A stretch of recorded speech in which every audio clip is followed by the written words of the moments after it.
Le damos gracias al Señor por estar en su presencia y en su casa. Busque allí en el Evangelio según San Mateo y vamos a hablar un poco sobre la futura, ese es el título del sermón, la futura regeneración de este planeta. La futura, como está revelada en las Escrituras, en el plan redentor de Dios, la futura regeneración de este planeta. O sea que vamos a hablar un poco sobre lo que se llama escatología bíblica. Escatología es una palabra que deriva de escatos, que significa últimas cosas, escatos, últimas cosas, y logía obviamente tiene que ver con estudio. O sea que cuando juntamos esas dos frases, escato, últimas cosas, y logía, estudio, la escatología significa el estudio de las últimas cosas que Dios nos ha revelado en su palabra. Así que vamos a estar estudiando un poco sobre escatología, más puntualmente sobre la regeneración de este planeta.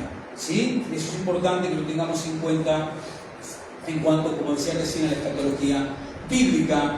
Pero antes de eso vamos a leer un poco el contexto de donde vamos a tomar dos versículos, vamos a hacer enfoque en esos dos versículos, pero vamos a leer un poco el contexto del pasaje, y es así en Mateo capítulo 19 a partir del versículo 16, que tenemos la historia llamada la historia del joven rico, una persona que se acercó a Jesús con la curiosidad, con la intención de cómo heredar la vida eterna, y tiene una conversación ahí, una práctica tiene con Jesús, y eso es lo que registra Mateo en su Evangelio. También Marcos capítulo 10, Lucas capítulo 18 registran, son textos paralelos que registran esta misma historia, este mismo incidente de este joven rico que se acerca a Jesús.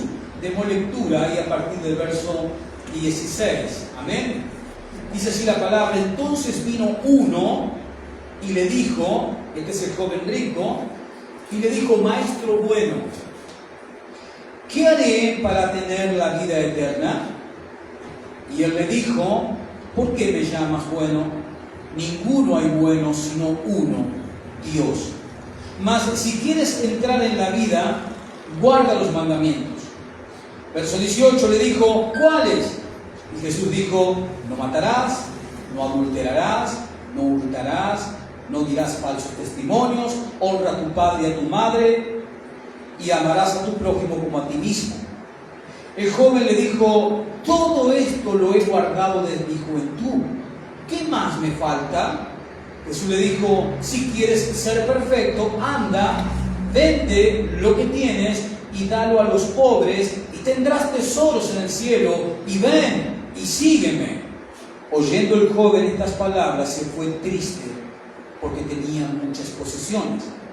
Entonces Jesús dijo a sus discípulos: de cierto os digo que difícilmente entrará un rico en el reino de los cielos. Otra vez os digo que es más fácil pasar un camello por el ojo de una aguja que entrar un rico en el reino de Dios. Verso 25, sus discípulos, oyendo esto, se asombraron en gran manera, diciendo: ¿quién pues podrá ser salvo?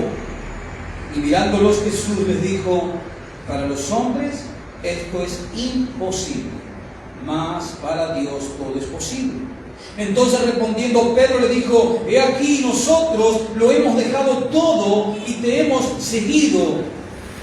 ¿Qué pues tendremos? Versículo 28, y Jesús le dijo: de cierto os digo que en la regeneración, cuando el Hijo del Hombre se siente en el trono de su gloria, vosotros que me habéis seguido también os sentaréis sobre 12 tronos para juzgar a las 12 tribus de Israel. Amén. Vamos a centrarnos en el versículo 28, pero yo quería tener el contexto de este incidente, de esta persona, de este joven que se acerca a Jesús. Fíjense que en el versículo 16 dice: entonces vino uno y le dijo: maestro bueno, ¿qué haré para tener la vida eterna? ¿No? Este joven tenía que reconocer, para tener vida eterna, ¿no? ¿Qué tenía que reconocer? Tenía que reconocer su incapacidad y creer en quién, en la persona que tenía delante de él, a la cual él acudió, a Jesús. Pero él va con otro pensamiento. Él dice, ¿cuál es la fórmula para heredar la vida eterna? ¿No? Él no está reconociendo su incapacidad, que la salvación no puede ser lograda por las obras, por los méritos humanos. Él se acerca a Jesús, a ver si Jesús le da, ¿no?, la estrategia para cómo él puede conseguir la vida eterna. Eso lo vemos claramente en el verso 16, que este joven no está reconociendo su incapacidad, ¿no? Y que de ahí, al reconocer su incapacidad, tiene que venir a Cristo. ¿Para qué? Para lograr lo que él estaba insinuando querer tener, que era la vida eterna. El versículo 17 dice, le da la respuesta a Jesús. Él le dijo, ¿por qué me llamáis bueno? Ninguno hay bueno, sino solo uno, Dios. ¿Y qué le quiso decir Jesús aquí? Jesús le quiso decir que todos los seres humanos, sin excepción, solo Dios, ¿son qué? Pecadores. Eso es lo que está respondiendo Jesús así. Ninguno hay bueno, sino uno, Dios. Lo que Jesús le está diciendo, y esto lo incluye al joven rico, esto lo incluye a él, no hay ningún ser humano justo, bueno. No hay ninguno, y esto te incluye a ti, le está diciendo en otras palabras Jesús. En el versículo 17, la parte B, dice, mas si quieres entrar en la vida, guarda los mandamientos. Versículo 18 le dijo, ¿cuál es el joven rico? Y Jesús dice, no matarás, no adulterarás, no hurtarás, no dirás falso testimonio, honra a tu padre, a tu madre, y amarás a tu prójimo como a ti mismo. ¿Y qué dijo el joven rico en el verso 20? El joven le dijo, todo esto lo he guardado desde mi juventud. Pueden ver que el joven rico se está amparando en qué, en sus obras. Todo esto he guardado. En esta práctica que está teniendo Jesús con este joven, Jesús lo quiere llevar a que él reconozca su incapacidad, y este joven rico sigue firme en su postura de que él que es bueno, de que él hace obras buenas, dignas, con las cuales Dios le tiene que dar la vida eterna. Pero Jesús en esta conversación lo está llamando para hacerle ver, para mostrarle su incapacidad espiritual para producir obras correctas con las cuales Dios le permita entrar al cielo. El verso 20 es claro, le responde el joven, le dijo, todo esto lo he guardado desde mi juventud. Esta persona sigue amparándose en sus obras y no reconoce su bancarrota espiritual. Versículo 21, Jesús ¿qué hace? Jesús le dijo, si quieres ser perfecto, Jesús le vuelve a dar otra oportunidad para que él tenga honestidad espiritual y reconozca su incapacidad. Por eso le dice el versículo 21, Jesús le dijo, si quieres ser perfecto, anda, vende lo que tiene y dalo a los pobres. ¿Por qué le dijo Jesús esto? Porque Jesús sabía que el corazón de este joven, ¿a dónde estaba atado? A la avaricia, a las riquezas, al materialismo. Jesús le vuelve a dar otra oportunidad en ese versículo 21, y en el versículo 22 vemos la respuesta de este joven, lamentablemente. ¿Qué le dijo? Oyendo el joven estas palabras, se fue. Triste. ¿Por qué? Porque tenía muchas posesiones. Jesús le dio 3 oportunidades a este joven para que él reconozca su incapacidad y para que él se postre de rodillas ante Jesús y le diga, Jesús, Señor, sálvame. Tú eres la única oportunidad para tener la vida eterna. Tú eres el único camino a la salvación. Jesús en esta práctica lo quiere llevar a ese lugar, a que él reconozca su incapacidad espiritual. Ahora bien, fíjense que Jesús dice en el verso 23, que es difícil se le hace a una persona que está atada a la codicia, a la avaricia, al materialismo, a las riquezas, entrar al reino de los cielos. Eso Jesús lo dice en el verso 23, 24. A lo cual, en el verso 25, ponga sus ojos ahí, versículo 25, sus discípulos, ante este incidente de Jesús con este joven rico, los discípulos en el verso 25 llegan a una conclusión de que nadie se puede salvar a sí mismo. Verso 25. Sus discípulos oyendo esto, ¿oyendo qué? Se refiere a la práctica, la charla que estaba teniendo Jesús con el joven rico. Entonces dice el verso 25, sus discípulos oyendo esto se asombraron en gran manera. Y no pierda de vista esa frase, se asombraron en gran manera, o sea, estaban desconcertados. ¿Y qué hacen estos discípulos? Y le dicen a Jesús, Señor, si esto es así, ¿quién pues podrá ser salvo? ¿Quién? Estos discípulos obviamente están llegando a una conclusión correcta, a la cual Jesús les enseña en el versículo 26, y mirándolo Jesús, la consternación que ellos estaban teniendo, el asombro que estaban teniendo, mirándolo Jesús les dijo, están sacando una conclusión correcta. Para los hombres, la salvación, ¿cómo es? Imposible. Jesús está diciendo, la conclusión a la cual llegan es correcta. Verso 26, y mirándolo Jesús le dijo, para los hombres esto es que imposible.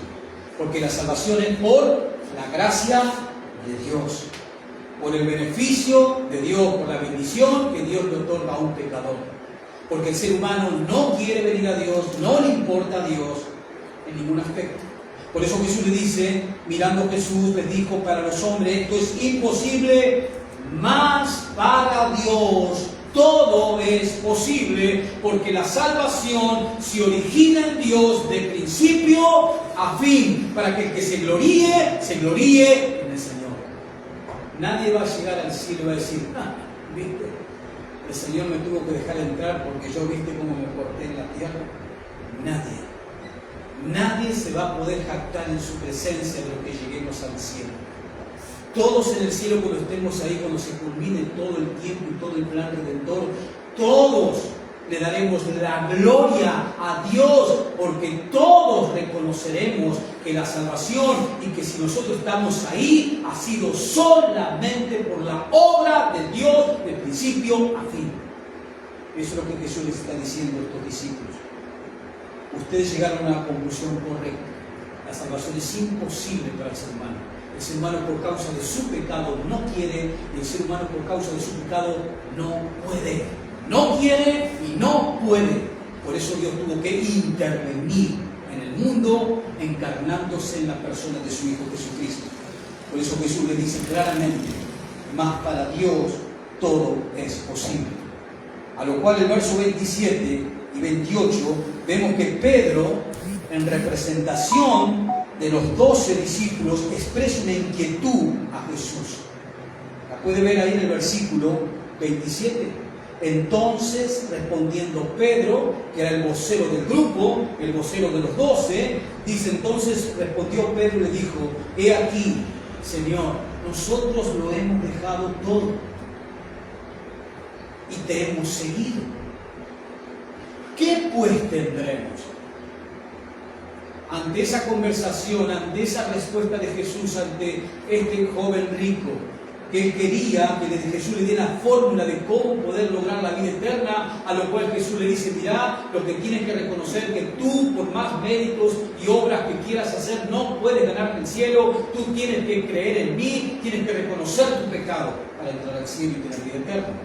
Ante todo ese incidente, ante la conclusión que llegan los discípulos de que nadie puede ser salvo, ante la respuesta de Jesús diciéndole, bien, buena conclusión han llegado, para los hombres es imposible lograr la vida eterna, pero para Dios todo es posible. Haciendo hincapié Jesús en que la salvación es obra de Dios de principio a fin. Entonces Pedro, en representación de los 12, dice, claramente nosotros lo hemos dejado todo y te hemos seguido, ¿qué pues tendremos? Y obviamente Jesús en su respuesta le revela una característica de su reino futuro, mesiánico y mileniano. Y esa respuesta está en el versículo 28. En su segunda venida, cuando Él aparezca en poder y en gloria. Dice el verso 28, y Jesús le dijo, de cierto os digo, que en la regeneración, y esa palabra que subrayada, porque ahí vamos a hacer foco, en la regeneración, cuando el Hijo del Hombre se siente en el trono de su gloria, vosotros que me habéis seguido, Pedro, vosotros, Pedro, que han dejado todo y me han seguido, ustedes se van a sentar en 12 tronos con un fin: juzgar. ¿A quién? A la nación de Israel, compuesta por 12 tribus. ¿Quiénes van a juzgar a las 12 tribus de Israel? Los apóstoles, los discípulos del Señor. Ahora bien, la palabra que tenemos que ver con mucha prudencia es esa palabra que Jesús usa ahí, que Él dice, en la regeneración. Y esa palabra en el griego es palingenesia. Palingenesia en el griego. Esa es la palabra en el original usada por el evangelista Mateo, ¿no? Que traducida a nuestra lengua castellana figura como regeneración. Y esa palabra palingenesia significa recuperar, rehabilitar, reacondicionar. O sea que Jesús le está diciendo, Jesús les dijo, de cierto os digo que en la recuperación de este planeta, en la rehabilitación, en la reacondicionación de este planeta, porque eso significa la palabra regeneración, recuperar, rehabilitar, reacondicionar. Ese es el significado de la palabra regeneración. Y obviamente que no es destruir. Tenemos que hacer esa clara aclaración. Esa palabra griega, palingenesia, que se traduce en nuestra lengua como regeneración, es rehabilitar, reacondicionar algo. En este punto está hablando de ¿qué? De este planeta. Y si es una rehabilitación, una recuperación, una reacondicionación del planeta, obviamente no es destrucción. Tenemos que tener en claro eso. Jesús le está diciendo a Pedro, mira, cuando yo regenere este planeta, cuando yo lo recondicione nuevamente este planeta, ustedes se van a sentar en 12 tronos para juzgar a las 12 tribus de Israel. No está hablando Jesús de destrucción, sino de regeneración. Es importante que tengamos en clara esa diferencia. Jesús no está diciendo destruir, sino Jesús está diciendo regenerar, lo que significa recuperar, rehabilitar, reacondicionar algo, en este caso el planeta. Ahora venga conmigo al libro de Apocalipsis, porque tenemos que tener en claro que va a haber cielos nuevos y tierras nuevas, ¿sí? La Biblia ha revelado eso, Dios nos ha revelado que va a haber cielos nuevos y tierra nueva. Vaya a Apocalipsis capítulo 19. Y en el capítulo 19, así a partir del versículo 11, Apocalipsis 19, versículo 11 hasta el versículo 21, no lo vamos a leer, pero en esa porción de las Escrituras, Juan ve en esa revelación que Dios le está dando, capítulo 19, verso 11, al verso final, que es el versículo 21, ahí Juan está viendo la segunda venida de Cristo a este mundo. Capítulo 19 de Apocalipsis, Dios le muestra a Juan la segunda venida de Jesucristo a este mundo. Y Jesús, cuando venga por segunda vez, ya no va a venir a tratar con el pecado, sino va a venir a juzgar al mundo pecador. Versículo 11 al versículo 21 tenemos registrada la segunda venida de Cristo. Y ponga atención en el versículo 20. Dice verso 20, y la bestia fue apresada. Esa bestia es el anticristo. Y la bestia fue apresada, y con ella el falso profeta. El falso profeta era el que, o sea, en el futuro, el que va a ayudar al anticristo a gobernar este mundo. Dice, y la bestia fue apresada, y con ella el falso profeta, que había hecho delante de ella las señales con las cuales había engañado a los que recibieron la marca de la bestia y habían adorado su imagen. Estos dos, el anticristo y el falso profeta, estos dos, dice, fueron lanzados vivos dentro de un lago de fuego que arde con azufre. ¿Cuándo va a suceder eso? Cristo viene en su segunda venida. ¿A dónde viene Jesús? A Jerusalén. Ahí va a posar sus pies, como dice el profeta Zacarías. todos los ejércitos de todas las naciones del mundo estarán esperándolo para no permitir que él descienda. O sea, ocurre una batalla, Jesús los destruye, los toma prisioneros a los cabecillas de esta rebelión, que son el anticristo y el falso profeta, ¿y a dónde los guarda? En el lago de fuego. Ahí los mete, vivos. Ahora bien, capítulo 19, verso 11 al 21, tenemos la descripción de la segunda venida de Cristo en gloria y en poder a este mundo para juzgarlo. ¿Qué sigue en el capítulo 20? Versículo del 1 al 10. Tenemos el reino milenial de Cristo. Entonces Jesús viene en su segunda venida, vence a sus enemigos y comienza ¿qué? Su reinado mesiánico. Las profecías del Antiguo Testamento, tanto de los profetas mayores como los profetas menores, están inundadas de profecías que hablan de que el Mesías va a reinar en esta tierra. El único aporte que hace Apocalipsis 20 del 1 al 10, el aporte que hace es que nos dice cuánto va a durar su reino. ¿Cuánto? 1000 años. 6 veces dice Apocalipsis 20 del 1 al 10, 6 veces dice Juan 1000 años, 1000 años, 1000 años. Vuelvo, los profetas del Antiguo Testamento, tanto los profetas mayores como los profetas menores, han dado muchísimas profecías sobre el reino del Mesías en esta tierra. Juan en Apocalipsis, en el Nuevo Testamento, nos da el dato de cuánto va a durar ese reino que en el Antiguo Testamento nos da. Es el aporte que hace Apocalipsis 20 del 1 al 10. Nos dice Juan cuánto va a ser la duración de ese reinado mesiánico de Jesús en la tierra. 1000 años. Entonces Apocalipsis 19, verso 11 al 21, la segunda venida de Cristo. Apocalipsis 20 del 1 al 10 comienza el reinado mesiánico de Jesús en esa tierra. Capítulo 20 del 11 al 15, ¿qué tenemos ahí? El juicio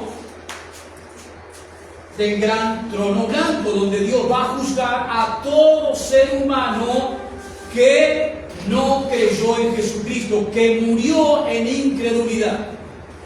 Por eso la vida humana va a terminar en un tribunal, en este tribunal. Apocalipsis 20, del 11 al 15, tenemos ese, no detalle, sino esa información clara. Ahora bien, Cristo viene en su segunda venida, Apocalipsis 19, ¿sí? Derrota al anticristo y todos sus ejércitos. Toma prisionero al anticristo y al falso profeta y los pone en el lago de fuego y azufre, vivos ahí en ese lugar. Ahora bien, comienza el reinado de Cristo por 1000 años. Termina el reinado de Cristo. Y fíjese lo que dice Apocalipsis 20, verso 7. ¿Me sigue? Apocalipsis 20, verso 7. Cuando los 1000 años se cumplan, o sea, cuando se cumpla el reino mesiánico de Jesús en la tierra de 1000 años, verso 7, cuando los 1000 años se cumplan, Satanás será suelto de su prisión. Porque durante los 1000 años que Jesús reinó en la tierra, o sea, que va a reinar en la tierra, Satanás va a estar, ¿qué? Atado. Después que pasen los 1000 años, Satanás, ¿qué va a hacer? Soltado de nuevo. Y fíjese lo que va a hacer Satanás cuando es soltado. Verso 8, y saldrá ¿a qué? A hacer lo que hizo siempre, engañar. Y saldrá a engañar a las naciones que están en los 4 ángulos de la tierra, o sea, saldrá a engañar nuevamente al mundo entero. A Gog y a Magog, a fin, o sea, con el propósito de reunirlos para la batalla, el número de los cuales es como la arena del mar de sus ejércitos. Satanás vuelve a juntar a todos los ejércitos de todas las naciones de los 4 rincones de la tierra. ¿Para qué? Para venir a invadir a Jerusalén. ¿Quién está reinando en Jerusalén? ¿Quién está reinando en Jerusalén? Jesús. Ya hace 1000 años que Jesús está reinando. Satanás es soltado. Él sale a engañar a las naciones. Las engaña. toma todos sus ejércitos de todas las naciones y van a invadir allí el Medio Oriente nuevamente a la ciudad de Jerusalén para destruirla y destruir al rey que está allí sentado, quien es el Señor Jesucristo. Verso 9: y subieron sobre la anchura de la tierra y rodearon el campamento de los santos y la ciudad amada. ¿Quién es la ciudad amada? Jerusalén. Y de Dios descendió fuego del cielo y los consumió. ¿Qué hizo Dios? Los destruyó en un abrir y cerrar de ojos. Esto sucede 1000 años después, ya al finalizar el reino milenial de Mesías. Y fíjese lo que dice el verso 10. Y el diablo, que había sido soltado, que los engañaba, fue lanzado en el lago de fuego y azufre. Y escuche, ¿dónde estaban quién? La bestia y quién más, y el falso profeta, que 1000 años antes fueron ¿qué? Destruidos y metidos ¿a dónde? Vivos en el lago de fuego. 1000 años después es metido ¿quién? Satanás ahí junto con ellos. Los 1000 años son literales, hermanos, no son simbólicos. Ahora bien, capítulo 19 de Apocalipsis, Jesús viene en su segunda venida. Capítulo 20 de Apocalipsis, Jesús comienza su reinado mesiánico. Al final de su reinado de 1000 años, Satanás es suelto. ¿Qué hace Satanás? Vuelve a sublevar todo el mundo en contra de Jesús. ¿Y Jesús qué hace? Destruye esa sublevación con Satanás a la cabeza. Versículo 11 del capítulo 20. ¿Qué comienza? El juicio. Fíjense, verso 11, capítulo 20. Y vi un gran trono blanco y el que estaba sentado en él, de delante del cual huyeron la tierra y el cielo, y ningún lugar se encontró para ella. ¿Qué quiere decir? Este universo desaparece. ¿Pero cuándo? 1000 años después. Dios destruye este universo. Apocalipsis 20, 11. Y vi un gran trono blanco y el que estaba sentado en él, de delante del cual huyeron la tierra y el cielo, y ningún lugar se encontró para ellos. ¿Por qué no se encontró lugar? Porque fueron destruidos. Este universo por completo fue destruido. Y llegamos al capítulo 21. ¿Qué tenemos en el capítulo 21? ¿Qué dice Juan en el versículo 1 del capítulo 21? Y vi cielos nuevos y tierra nueva. ¿Y por qué cielos nuevos y tierra nueva? Porque el cielo antiguo y la tierra antigua fueron destruidos. ¿Cuándo? Después que Jesús rehabilite esta tierra, la gobierne por 1000 años, y después de eso esta tierra, este universo será destruido para darle lugar a los cielos nuevos, la tierra nueva, ya sin pecado, para toda la eternidad. Esa es la cronología. Fíjese que usted tiene ahí en el verso 21, dice vi. Verso 20, capítulo 11, tiene una conjunción griega. Ponga sus ojos en el capítulo 20, versículo 11. ¿Qué dice Juan? Y vi. Y esa conjunción, esa Y en el versículo 21 falta en nuestra versión Reina Valera. En el original también está. Verso 21 es y vi. ¿Qué significa esa Y? Esa conjunción. Eso significa la Y. Es una conjunción que une dos pasajes.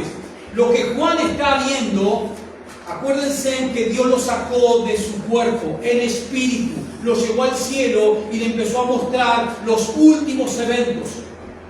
Por eso Juan está viendo, y Juan dice, y vi que Jesús venía por segunda vez a la tierra, y vi que Jesús comenzaba su reino milenial, y vi que Dios destruía este mundo, y vi que juzgaba a todos que murieron en la incredulidad, y vi como Dios creaba cielo. Juan está viendo una especie de película que Dios le está mostrando. Es cronológico todo el proceso. Ahora bien, la destrucción de esta tierra y de este universo va a suceder 1000 años. 1000 años. Jesús viene su segunda venida, comienza su reino de 1000 años, y al finalizar ese reino de 1000 años, recién ahí Dios, ¿qué hace? destruye este universo. Pero Jesús primero va a reinar esta tierra, que Él, ¿qué le dijo a Pedro? Te digo, Pedro, de cierto te digo, Pedro, escúchame bien, Pedro, lo que te quiero decir, en la regeneración. ¿Por qué es importante que Jesús regenere este planeta? Porque Él no tiene que gobernar 1000 años. ¿Y por qué lo va a regenerar? Porque Él tiene que cumplir el pacto que Dios le dio a Abraham. Un pacto incondicional. Porque Dios tiene que cumplir el pacto que Dios le dio a David, al rey David. Por eso el Mesías tiene que reinar en esta tierra para que se cumpla el pacto que Dios le dio a Abraham y que Dios le dio a David. Por eso tiene que haber un reinado de Jesús, del Mesías en la tierra, para que Dios cumpla con esos dos pactos incondicionales. ¿Qué quiere decir la palabra incondicional? Que Dios solamente Él se comprometió. Que su pacto no está atado a la obediencia de Abraham o a la obediencia de David y sus descendientes. No, Dios dijo, te voy a bendecir, Abraham. David, tu descendiente se sentará en el trono y gobernará Israel, y así va a ser. Y no importa la conducta de los descendientes de David y la conducta de Abraham. Por eso son pactos incondicionales, no están condicionados a la conducta y a la obediencia de quien recibe el pacto, Abraham o David. Entonces tenemos a partir del versículo del capítulo 19 de Apocalipsis, ¿no?, la cronología clara en las Escrituras, revelada por Dios.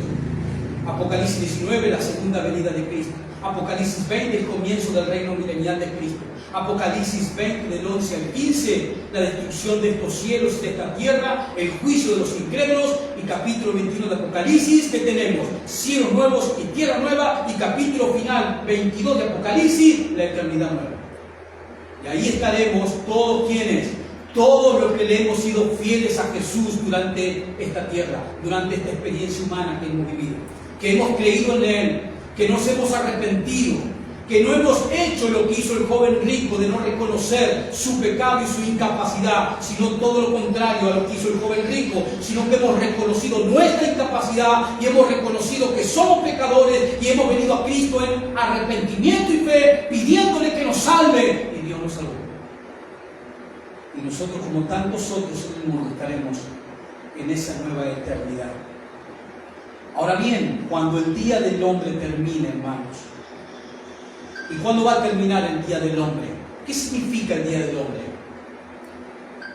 El día del hombre significa que el hombre es el que gobierna el mundo, ¿o no? Las naciones, ¿por quiénes son gobernadas? Por hombres. Ahora, esta humanidad, como nosotros conocemos esta humanidad, va a terminar. Esta humanidad como la conocemos, que se la llama el día del hombre, va a terminar. ¿Cuándo va a terminar? Cuando Jesús venga en su segunda manifestación, en su segunda venida. Cuando Jesús venga en su segunda venida, con gloria y poder a enjuiciar este mundo, el día del hombre terminará. Seguirá a su fin el día del hombre. Y comenzará el día de Dios. ¿Por qué? Porque en el milenio, ¿quién va a gobernar? Cristo. ¿A dónde va a gobernar Cristo? En todos los rincones de la tierra. Y ahora vamos a ver algunos textos sobre eso. Pero tenemos que tener en claro esa secuencia. Esta humanidad como la conocemos llegará a su fin. Lo que se llama el día del hombre terminará.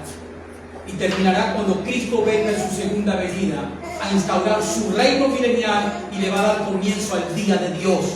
Porque todo va a ser gobernado por Dios. Por eso el reino del Mesías, el reino milenial de Cristo, se va a caracterizar por un gobierno, por un reino de paz y de justicia como jamás la humanidad lo experimentó. Esa va a ser una característica del reino de Jesús en la tierra. Va a ser un reino de justicia y de paz durante esos 1000 años que Él esté reinando. Ahora bien, la regeneración, le dijo Jesús a Pedro, quien hablaba en representación de sus consiervos, los otros discípulos. No, regeneración, ya vimos qué significa esa palabra, rehabilitación, recuperación, ¿no? Jesús va a reacondicionar este planeta. Y la pregunta es, ¿por qué Jesús va a regenerar este planeta? ¿Por qué Jesús lo va a reacondicionar? Lo dije recién, porque Dios tiene que cumplir el pacto que le dio a Abraham. Un día vamos a estudiar ese pacto porque es la base de todo. Y el pacto que Dios le dio a David. Venga conmigo a Mateo nuevamente, pero al capítulo 1 de Mateo. Y vamos a ver por qué Jesús va a regenerar, va a recuperar, va a rehabilitar esta tierra. Ya dijimos por qué Dios tiene que cumplir con dos pactos incondicionales. El pacto con Abraham, ese pacto está en el libro de Génesis, capítulo 12, capítulo 13, capítulo 15, capítulo 17, capítulo 22. En el Nuevo Testamento también habla de ese pacto abrámico. Jesús tiene que rehabilitar este planeta porque Dios tiene que cumplir con esos dos pactos. El pacto incondicional que le dio a Abraham y el pacto incondicional que le dio a David. Allí en 2 de Samuel 7, del 8 al 16, ahí está el pacto que Dios hace con David, diciéndole: un descendiente tuyo se sentará en el trono para siempre para gobernar. ¿Quién es el descendiente de David? ¿Quién es? Jesús. Fíjese lo que dice, cómo comienza Mateo su evangelio en el capítulo 1. Fíjese cómo lo comienza. Acuérdese que Mateo le escribió el evangelio principalmente para una audiencia de qué etnia judía. Mateo escribió su evangelio principalmente pensando en los judíos, para convertir a los judíos, para mostrarle a los judíos que Jesús era el Mesías verdadero. Ese fue el fin principal por el cual Mateo escribe el evangelio. Para demostrarle a sus consiervos judíos, porque Mateo era judío, para mostrarle a sus consiervos judíos de que tienen que creer en Jesús, porque Jesús era el Mesías. Y fíjense cómo comienza Mateo, este judío, escribiéndole a judíos. ¿Cómo comienza? El capítulo 1, versículo 1. Libro, haciendo referencia al Evangelio, libro de las genealogías ¿de quién? De Jesucristo. Y escuche, hijo de David, el pacto con David, hijo de Abraham. Pregúntese, ¿por qué Mateo comienza así? Los judíos sabían perfectamente bien cuando leían esto de qué se trataba y lo que quería decirles Mateo. Mateo le estaba diciendo: judíos, les voy a hablar de Jesús, quien era hijo de David, de la descendencia de David, y como descendiente de David, él tenía todo derecho legal a sentarse en el trono. Y él es hijo de Abraham, para cumplir la promesa que Dios le dio a Abraham. ¿Y qué promesa le dio Dios a Abraham, entre otras tantas? ¿Cuál fue?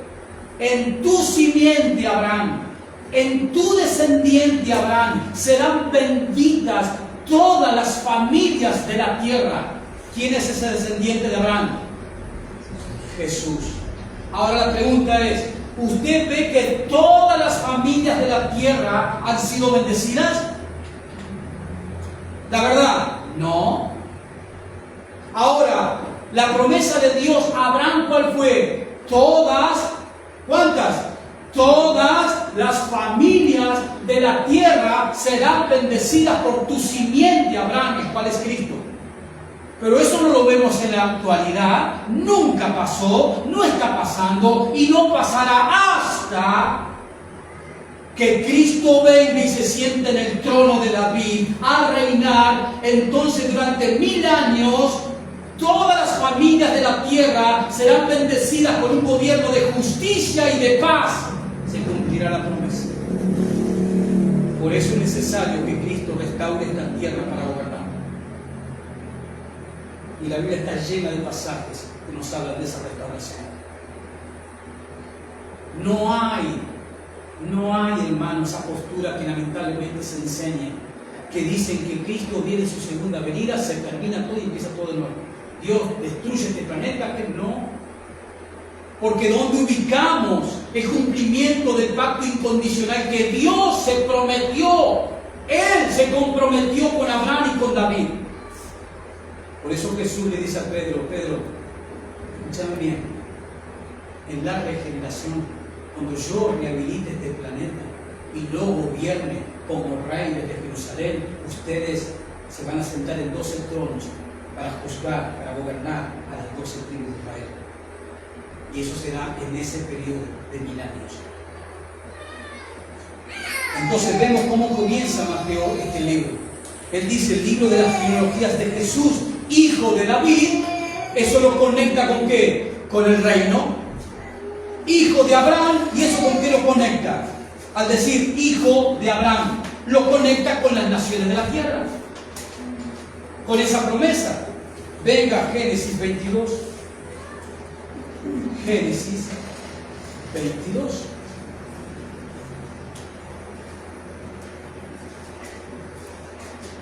Génesis 22.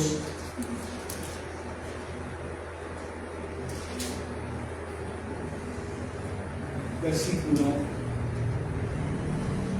18. ¿Lo tienen? Génesis 22, versículo 28. Fíjese la promesa que le está dando Dios a Abraham. Y estas promesas, recuerden que son como incondicional. No están atadas a la obediencia de la persona. Dios dice, yo te voy a bendecir sin importar lo que hagas. Yo te voy a bendecir. Fíjese, por ejemplo, el versículo 15. Y llamó el ángel de Jehová a Abraham. Este ángel de Jehová es Dios. No es un ángel, no es una criatura, no es una creación, es Dios. Ese título en el Antiguo Testamento, el ángel de Jehová, se refiere a una manifestación del Dios Todopoderoso. Amén. Dice, y llamó el ángel de Jehová a Abraham por segunda vez desde el cielo. Y le dijo, por mí mismo. Escuchen. ¿Qué dice Dios? Por mí mismo he jurado. Dios dice, por mí mismo he jurado, versículo 16. Dice Jehová, que por cuanto has hecho esto y no me has rehusado a tu hijo, tu único hijo, de cierto, Abraham, ¿sabes qué? Te bendeciré, te multiplicaré tu descendencia como las estrellas del cielo y como las arenas que están a las orillas del mar, y tu descendencia poseerá las puertas de sus enemigos. Verso 18, ¿sabes qué, Abraham? En tu simiente, no en tus simientes, sino en singular, en tu simiente. ¿Cuál es quién? Cristo. Eso lo aclara Pablo en el libro de Gálatas, tomando este contexto. Verso 18, Abraham, en tu simiente, en tu descendiente, que sabemos que es Cristo, serán benditas todas las naciones de la tierra. ¿Cuándo pasó eso? ¿Pasó alguna vez en la historia de la humanidad que todas las naciones fueron benditas? No. Ahora, ¿qué dice el versículo 15? ¿Que juró quién? ¿Quién juró? Por mí mismo. ¿Quién juró por mí mismo? Dios. Pacto como incondicional. Juró por Él mismo, te voy a bendecir. Y entre esas bendiciones, tu descendiente hará que todas las naciones sean benditas. ¿Eso pasó? No. ¿Va a pasar? Sí. Y para que eso pase, ¿esta tierra tiene que ser destruida? No. ¿Tiene que ser qué? Regenerada, como Jesús le dijo a Pedro. Y eso va a suceder en el reino mesiánico, que Juan en Apocalipsis 20 nos dice cuánto dura. ¿Cuánto? 1000 años. Ese es el aporte que hace Juan a las tantas y cientos de profecías en el Antiguo Testamento que dicen claramente que el Mesías va a reinar. En ningún profeta nos dice cuánto, pero para eso tenemos el Nuevo Testamento, Juan, Apocalipsis 20, del 1 al 10, que nos dice que son 1000 años.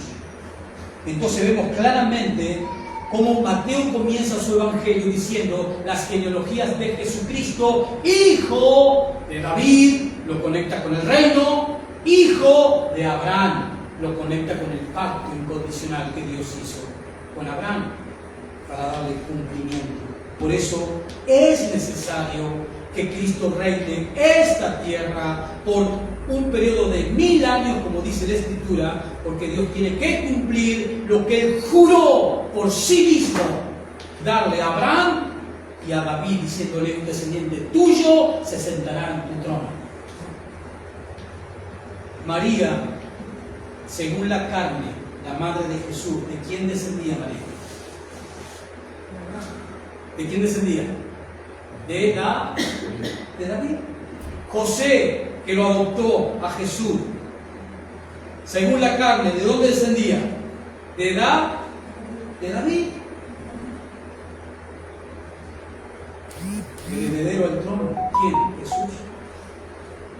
Ahora bien, veamos algunos textos para que entendamos de que la Biblia es clara en cuanto a que Dios va a restaurar este planeta. 1000 años después que sea restaurado, Dios sí lo va a destruir. Pero después que durante esos 1000 años Dios cumpla sus pactos incondicionales. Y otras cosas más que Dios prometió también. Venga conmigo al Nuevo Testamento, al libro de Romanos capítulo 8, y escuchemos al apóstol Pablo. Siempre tenga en mente lo que Jesús le dijo así en Mateo 19 a Pedro. De cierto te digo, Padre, Pedro, que la regeneración, no destrucción del planeta, regeneración, la destrucción viene más adelante, en el plan redentor de Dios. Romanos capítulo 8, y obviamente que todos estos temas escatológicos, hermanos, ¿en qué beneficia a la iglesia? Beneficia en saber el futuro que nos espera para que en el presente en el cual vivamos como en santidad. Seamos responsables con nuestra vida espiritual. Tomemos en serio a Dios y su palabra, sabiendo cómo terminan las películas. Esto nos tiene que incentivar, nos tiene que motivar a vivir cada día más en santidad, en obediencia a Dios. Romanos capítulo 8, versículo 19. De capítulo 8 de Romanos, Pablo habla sobre la vida en el Espíritu. Todo el capítulo 8 Pablo nos muestra, ¿no?, la vida en el Espíritu de un creyente. Pero fíjense allí en el versículo Romanos 8, versículo 19. Sí, vamos a ver el versículo 19 de Romanos 8. Y escuche el apóstol Pablo. Verso 19. Porque el anhelo ardiente de la creación. Pregunta, ¿qué creación? ¿A qué creación se está refiriendo Pablo aquí? ¿A esta o a la que viene? ¿A esta o a la que viene? A esta.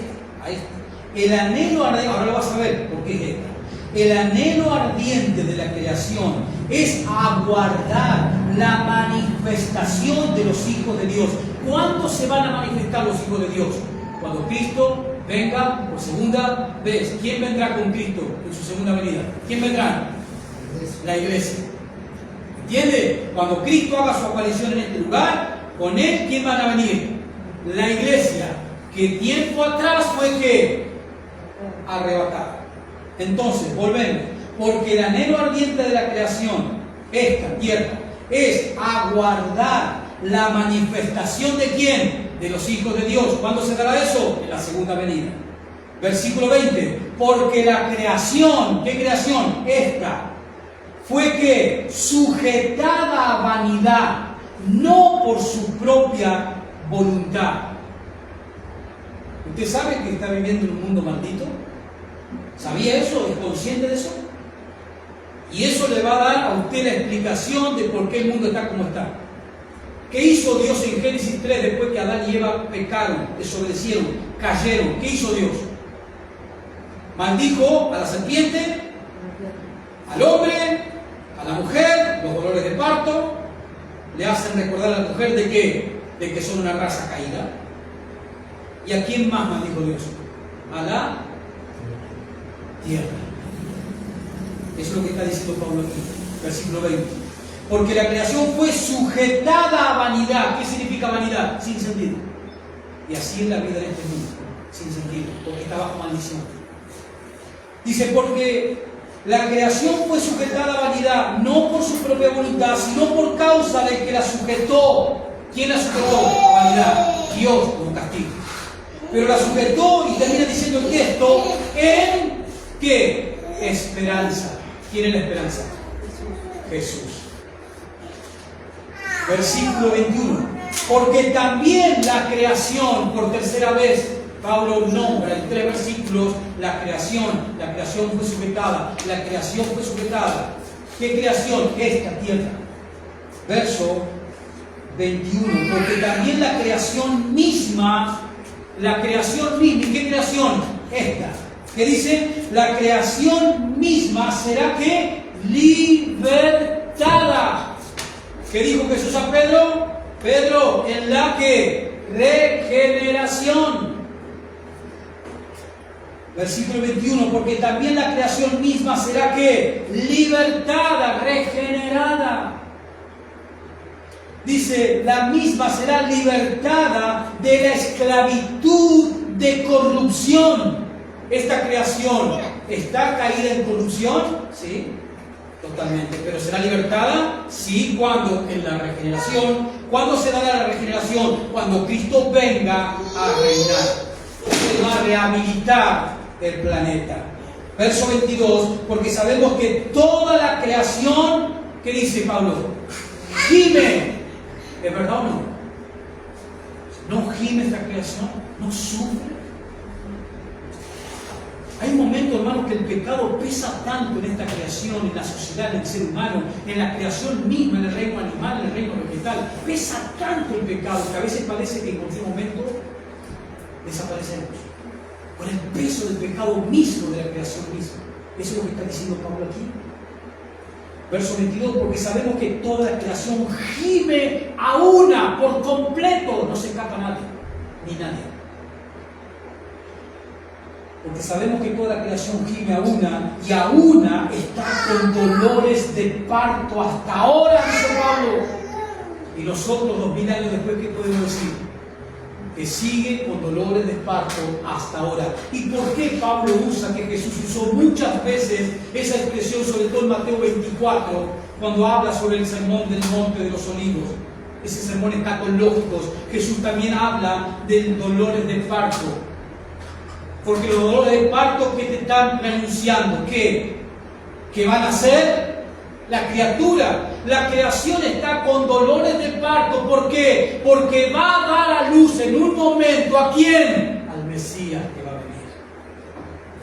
La creación gime, está corrupta, está con dolores de parto. Cada vez más nos acercamos al alumbramiento de la creación cuando dé a luz, ¿a quién? Al Mesías, cuando haga su aparición en gloria. ¿Para qué? Para sacar de la esclavitud de corrupción a esta creación, para llevarla a la libertad de la regeneración y gobernarla por 1000 años con un gobierno de justicia y de paz. Y cumplir Él los pactos que dio, la palabra que Él empeñó cuando le dijo a Abraham: juro por mí mismo que te bendeciré, Abraham. ¿Qué más dice Pablo? Verso 22, porque sabemos que toda la creación gime a una, y aún está con dolores de parto hasta ahora, y no solo ella, dice Pablo, no solo la creación, sino que también nosotros, los creyentes, dice Pablo, sino también nosotros mismos, que tenemos las primicias del Espíritu. Nosotros también gemimos dentro de nosotros mismos, esperando la adopción, esperando la redención de nuestros cuerpos. No solamente la creación gime, sino también el creyente que tiene el Espíritu Santo también que gime. ¿Es verdad o no? Sé honesto. ¿No se nos pone pesado a veces seguir viviendo en este mundo?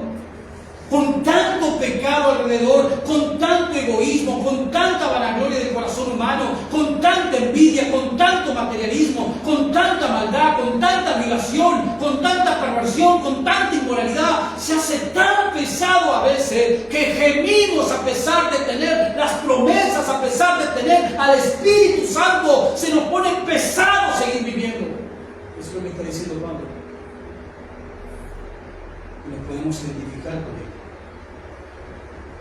Por eso dice Pablo, no solo la creación, verso 23, no solo ella, la creación, sino que también nosotros mismos, que tenemos las primicias del Espíritu, nosotros también gemimos dentro de nosotros mismos. También gemimos, esperando la adopción, esperando la redención de nuestros cuerpos, la glorificación, el tener un cuerpo nuevo. Verso 24, porque de esperanza fuimos salvados, pero la esperanza que se ve no es esperanza porque lo que alguno ve, a que esperar.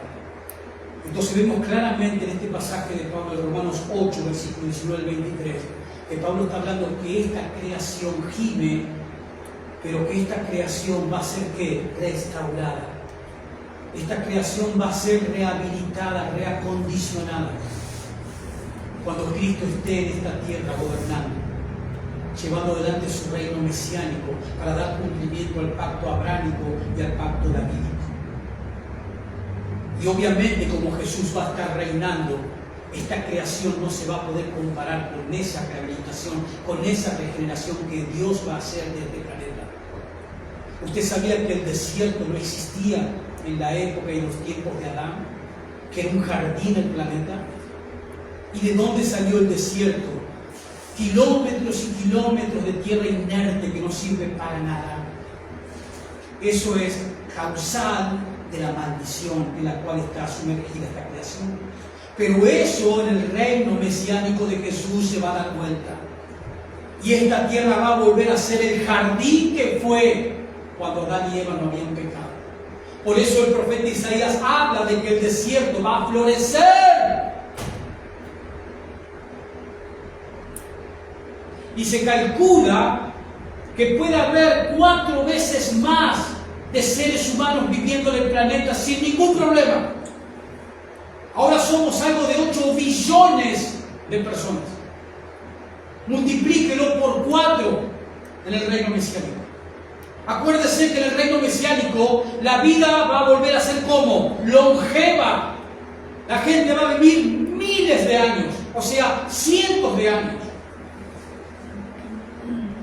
¿Por qué? Porque Jesús va a restaurar el planeta.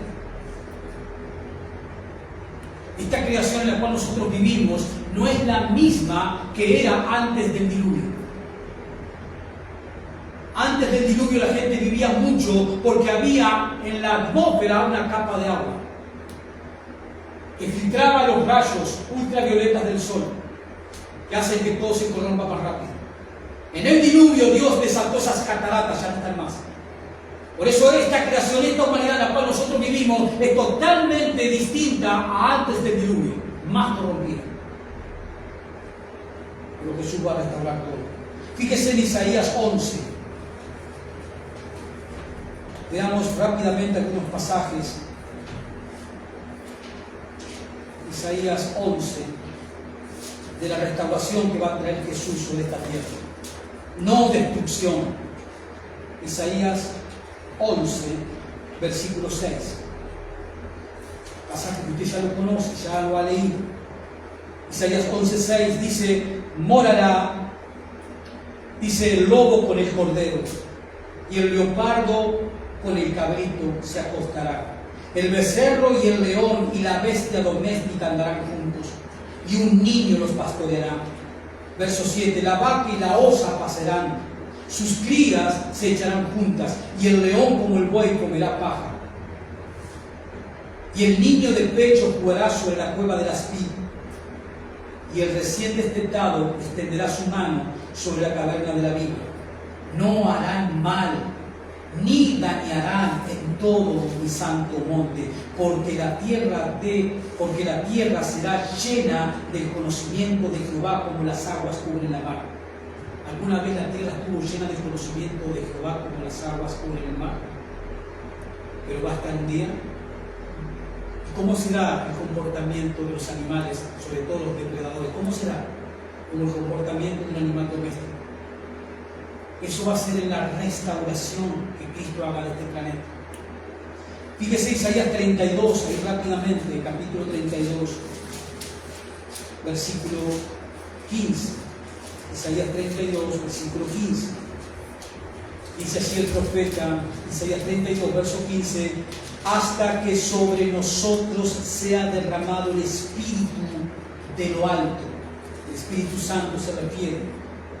Y el desierto se convierte en campo fértil.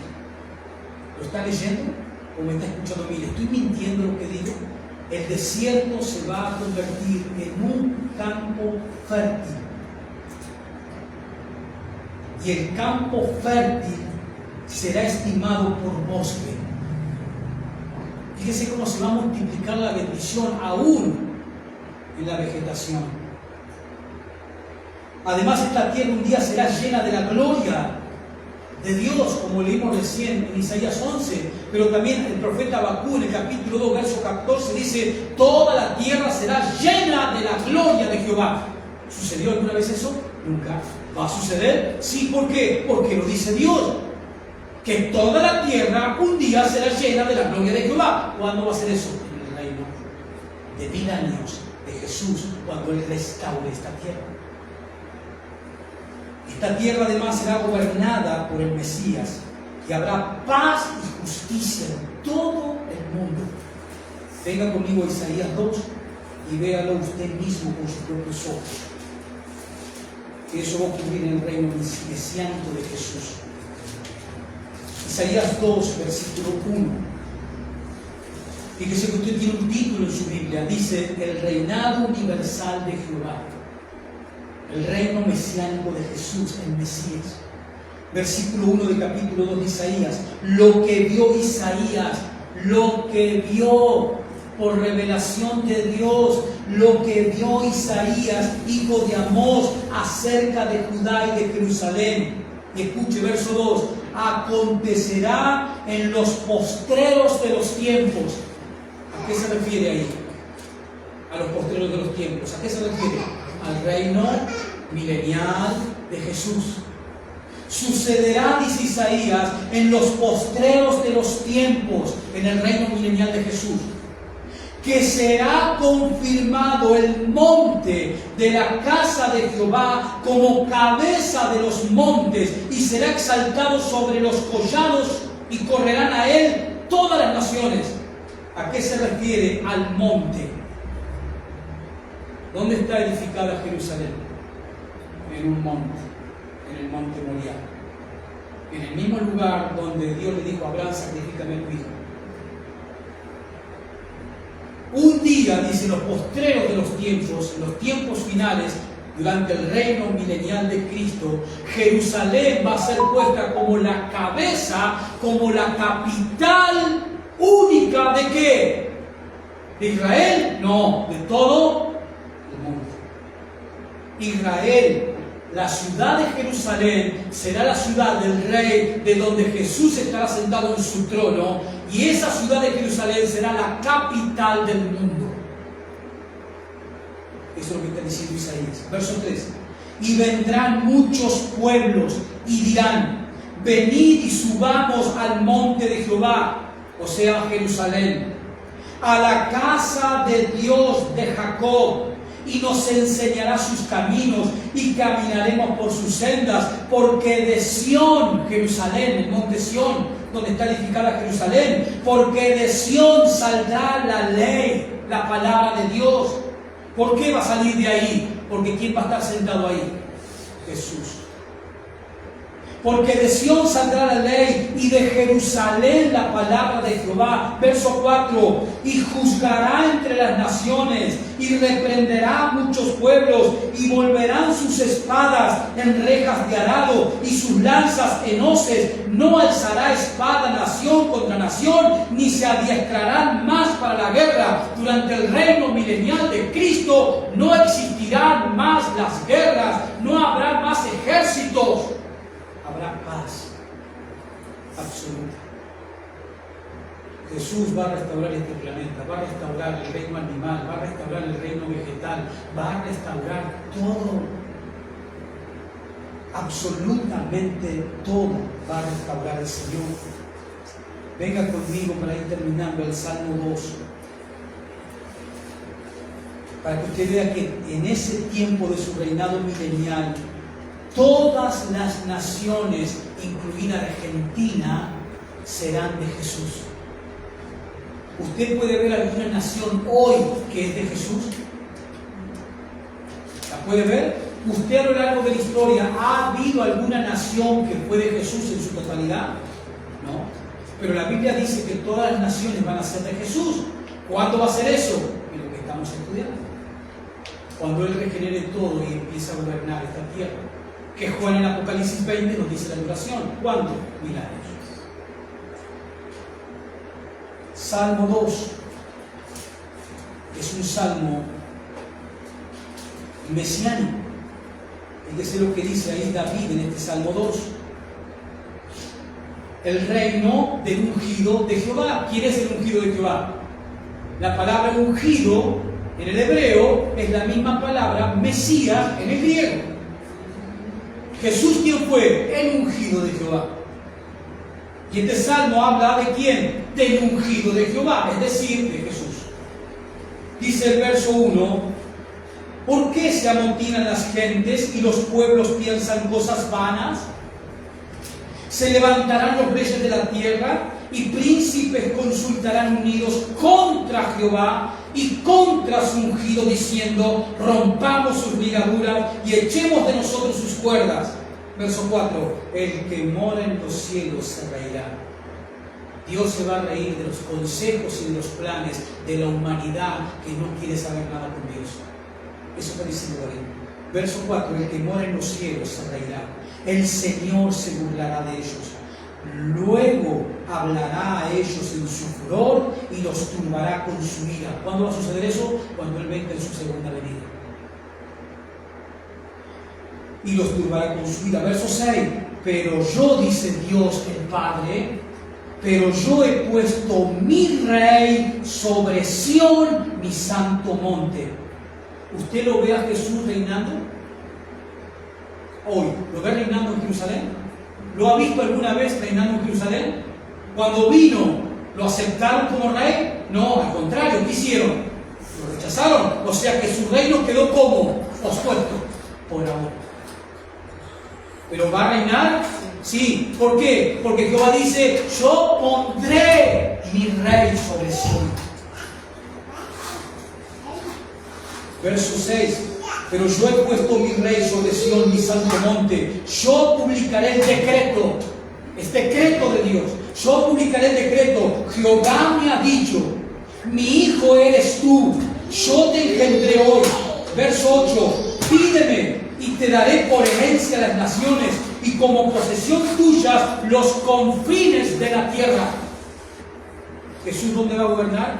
Sobre todas las naciones y sobre cada rincón, centímetro por centímetro de este planeta.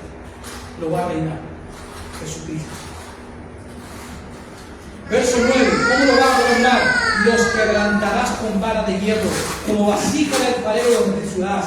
Ahora pues, oh reyes, sed prudente, admitid amonestación, jueces de la tierra, servid a Jehová con temor y alegraos con temor, honrad al Hijo para que no se enoje y perezcáis en el camino, pues inflama de pronto su ira.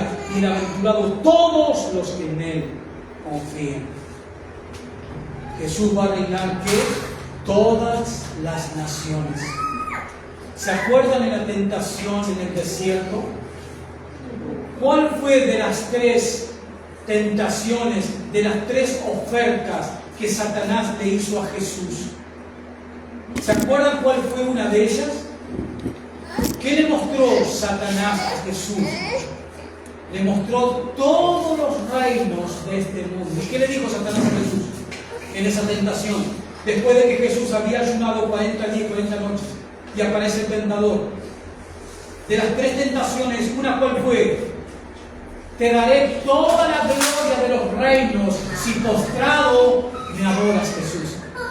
Te puedo dar, o sea, Jesús, yo sé que Dios el Padre te va a dar todas las naciones, pero ¿sabes qué? Yo tengo una mejor oferta. Si vos me adorás, no necesitas ir a la cruz, cortar el camino, ya yo ahora te doy todos los reinos de este mundo porque a mí me han sido dados, dijo Satanás. Y Jesús, ¿qué le dijo? Apártate de mí, Satanás. Porque Jesús sabía que el Padre le prometió todas las naciones de esta tierra estarán a sus pies. Solo que puede ver. Y el Salmo 2 describe claramente esa verdad. Y ahora sí, para terminar, vayamos a Zacarías. Hay muchos pasajes más que claramente nos hablan. Zacarías está casi cerca del Evangelio de Mateo, antes de Malaquías. El último capítulo de Zacarías, capítulo 14. Hay muchos textos, como decía, que enseñan claramente de que este planeta va a ser restaurado, va a ser rehabilitado, reacondicionado, cuando Cristo venga en su segunda venida y lo rehabilite, lo transforme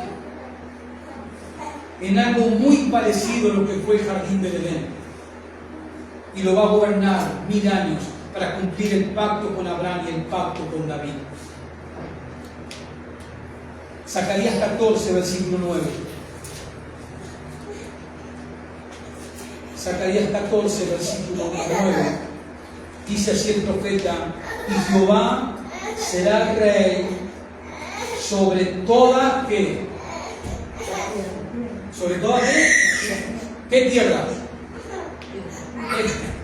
Regenerada, como él le dijo a Pedro. Pero Jehová un día será ¿qué? Rey sobre ¿qué? Todas las naciones, toda la tierra, un día. ¿Cuál es ese día? En el reino milenial, cuando él esté reinando, después de su segunda venida, 1000 años en la tierra. Y Jehová será rey sobre toda la tierra en aquel día, cuando él se siente en el trono de David. Jehová será uno y uno su nombre. Toda la tierra, ¿qué tierra? Esta, restaurada, se volverá como llanura. ¿Tú puedes ver eso? ¿Tú sabes que Génesis 10 en adelante nos habla de cómo se hicieron los continentes?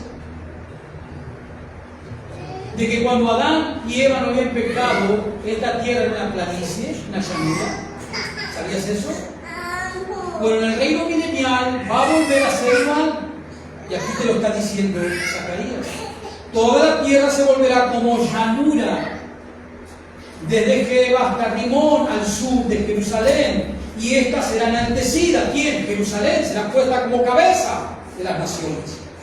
Y habitará en su lugar desde la puerta de Benjamín hasta el lugar de la puerta primera, hasta la puerta del ángulo, y desde la torre de Janel hasta los lagares del rey. Está definiendo la ciudad de Jerusalén.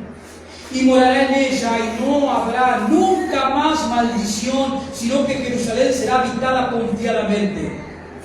Salte ahora al versículo 16.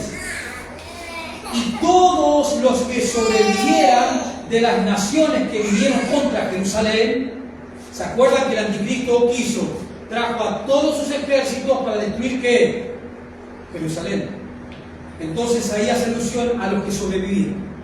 Verso 16. Y todos los que sobrevivieren de las naciones que vinieron contra Jerusalén subirán de año a año para adorar al Rey, a Jehová de los ejércitos, y a celebrar la fiesta de los tabernáculos.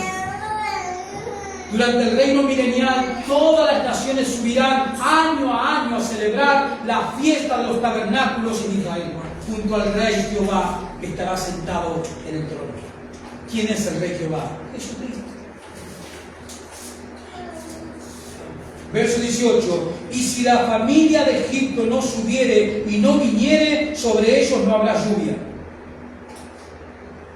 Vendrá la plaga con que Jehová hirió las naciones que no subieron a celebrar la fiesta de los tabernáculos. Esta será la pena del pecado de Egipto y del pecado de todas las naciones que no subieren para celebrar la fiesta de los tabernáculos. Óigame, en el reino milenial la voluntad de Dios se va a hacer y se va a hacer. Versículo 20. En aquel día, ¿qué día? El reino milenial de Cristo. En aquel día estará grabada sobre las campanillas de los caballos: santidad a Jehová. Y las ollas de las casas de Jehová serán como los tazones del altar. Y toda olla en Jerusalén y Judá será consagrada a Jehová de los ejércitos. Y todos los que se sacrifiquen vendrán y tomarán de ella y comerán de ella. Y no habrá en ella día más No habrá en ella más mercader en la casa de Jehová de los ejércitos. Toda alusión al tiempo en el cual Jesús esté reinando esta tierra por 1000 años. ¿Se acuerdan lo que le dijo Jesús a Pedro ante la inquietud de Pedro? ¿Se acuerdan la inquietud de Pedro, que hablaba como voceros de sus otros consiervos, los otros discípulos? Señor, ¿y nosotros qué recibiremos? Nosotros hemos dejado todo y te hemos seguido. ¿Y qué le dijo Jesús? Pedro, de cierto te digo, en la regeneración, cuando el Mesías se siente en su trono de gloria, ustedes también se sentarán en 12 tronos para juzgar a la nación de Israel. Eso va a suceder cuando Jesús venga en su segunda venida y que haga, rehabilite, regenere este planeta. ¿Por qué? Antes que Jesús venga en su segunda venida, ¿qué sufrió este planeta? ¿Los juicios de quién? De Dios. ¿Y cómo quedó el planeta? Devastado. Es más, Apocalipsis dice que la mitad de la humanidad muere en la devastación. La devastación va a ser la vegetación, el mar, todo va a ser devastado en los juicios de Dios contra el hombre. Por eso cuando Cristo venga en su segunda venida, después de sus juicios, Él lo primero que hace es regenerar todo. ¿Por qué? Porque Él tiene que gobernar durante 1000 años el mundo, para mostrarle a la humanidad que nunca fue sabio rebelarse contra Dios, que siempre fue lo mejor ser obediente a Dios, cuando la humanidad experimente 1000 años de paz y de justicia. La humanidad va a decir, perdimos 6000 años, estuvimos 6000 años en rebeldía. ¿Cuál fue el costo de esa rebeldía? Maldición, fracaso, muerte, guerra, devastación. Y en esos 1000 años Dios le va a mostrar a la humanidad que siempre es bendición vivir en obediencia a Dios.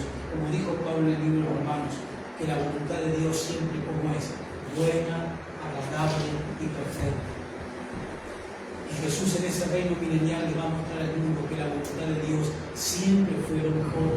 Y la voluntad de Dios para nosotros hoy, hermano, siempre lo mejor y siempre va a ser lo mejor. No te canses de hacer la voluntad de Dios, aunque a veces tengas que ir en contra de tus deseos carnales pecaminosos. Porque a la larga Dios te va a exaltar. Porque Dios resiste a los soberbios y exalta a los humildes. Tenemos que entender el carácter de Dios. Ese Dios que pronto va a venir y le va a poner fin al día del hombre. ¿Para qué más queremos que el hombre siga gobernando el mundo? ¿Para qué? Dígame, hermano, sea honesto, ¿para qué? ¿Tú crees que está el calorcito y ahora por la bendición de Dios podemos dar una vuelta, tomar algo fresco o quizás irnos de vacaciones? ¿Tú piensas que eso tapa la tragedia que es vivir en este mundo? Ya basta con el gobierno del hombre, hermano, ya basta.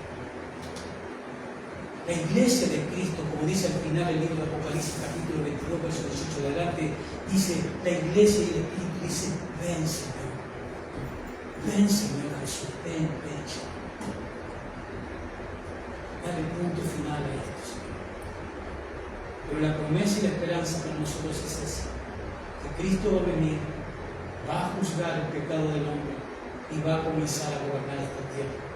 Y qué bendición, hermano, que los creyentes, los que le fuimos fieles, los que seguimos firmes a pesar de todo, estaremos con Él en ese reino milenial.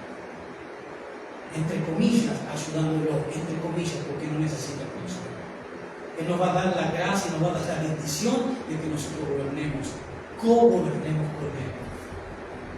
Así que, hermanos, no es en vano seguir sirviéndolo, a pesar de toda lucha, toda tribulación, sigamos adelante, puesto los ojos en Jesús, como dice el autor de Hebreos, el autor y el consumador de nuestra salvación. A Él sea la gloria. Amén, hermanos, póngase de pie y vamos a darle gracias al Señor por su palabra. Padre, te damos muchas gracias por oír tu palabra, muchas gracias por darnos entendimiento, comprensión y poder entender por obra de tu Espíritu Señor, lo que tu palabra, Señor, nos ha revelado. Te damos gracias puntualmente, Señor, por esta hermosa promesa, por esta esperanza que tenemos, Señor, de que este mundo va a ser totalmente restaurado y de que Cristo va a estar gobernando en esta tierra restaurada por su poder durante 1000 años, donde su gloria va a llenar cada rincón de este planeta. Te damos gracias por esa esperanza, Señor. Esperanza que a nosotros, como tus hijos, nos anima y nos impulsa a vivir vidas, Señor, en santidad, vidas comprometidas en obedecer tu palabra todo el tiempo, en todo momento. Señor Jesús, gracias por tu palabra, por tu poderosa y bendita palabra. Señor, ahora pido tu bendición sobre tu pueblo congregado aquí. Ayúdalos en sus necesidades, en sus luchas, en sus incertidumbres. Bendícelos a cada uno. En tu providencia, que tú sanes los cuerpos enfermos, que tú sanes, Padre, los espíritus abatidos. Y también te pedimos por nuestros hermanos que no están hoy aquí, que tú los bendigas, que tú los ayudes, Señor, que tú les des entendimiento y comprensión de tu bendita, soberana y única voluntad para con nosotros. Padre, te damos gracias en el nombre de Jesús. Amén y amén. Amén, hermano. Dios lo bendiga.